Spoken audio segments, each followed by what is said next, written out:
ఇలా చెప్పుకుంటా పోతే ఇందిరమ్మ ఇళ్ల విషయానికి వస్తే 10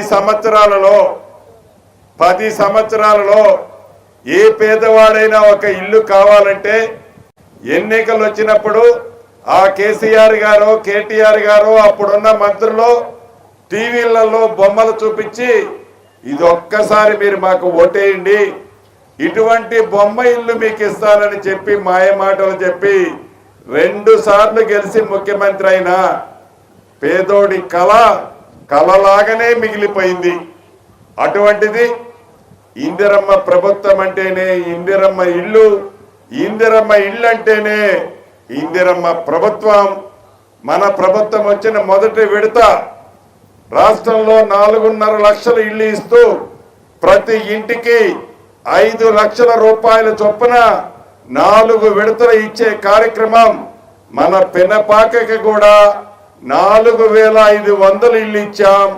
అంటే 225 కోట్ల రూపాయలు కేవలం పెనపాక నియోజకవర్గానికి ఇందిరమ్మ కళ్ళ కోసం ఇచ్చిన ప్రభుత్వం మీ దీవెనలతో వచ్చిన మన ఇందిరమ్మ ప్రభుత్వం.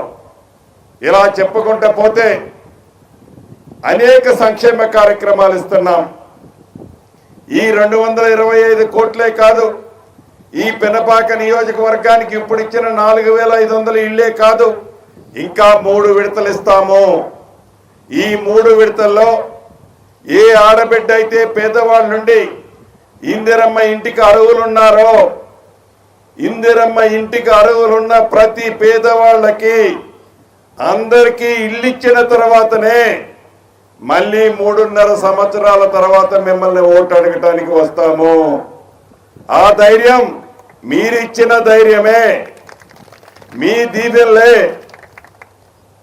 ఈ 3.5 సంవత్సరాలలో 20 లక్షల ఇల్లు కట్టించాలన్నది మన ప్రభుత్వం యొక్క ఆలోచన.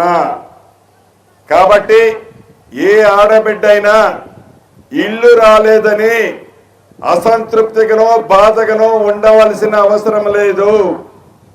అర్హులైన పేదవాళ్ళందరికీ విడతల వారీగా, ఇది మొదలు మాత్రమే చివర కాదు, అర్హులైన ప్రతి పేదవాళ్ళకి ఇందిరమ్మ ఇల్లు తప్పకుండా ఇచ్చి తీరుతామని కూడా ఈ వేదిక ద్వారా మీ అందరికీ తెలియజేస్తున్నాను. గౌరవ శాసనసభ్యుల వారు చాలా రోడ్ల గురించి అడిగారు, చాలా ఈ ప్రాంతానికి కావలసిన వర్కుల గురించి అడిగారు.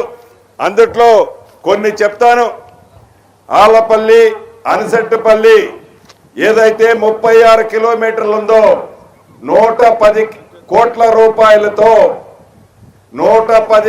రూపాయలతో వచ్చే నెల టెండర్ పిలిచి ఆ పనిని పూర్తి చేయబోతున్నాము.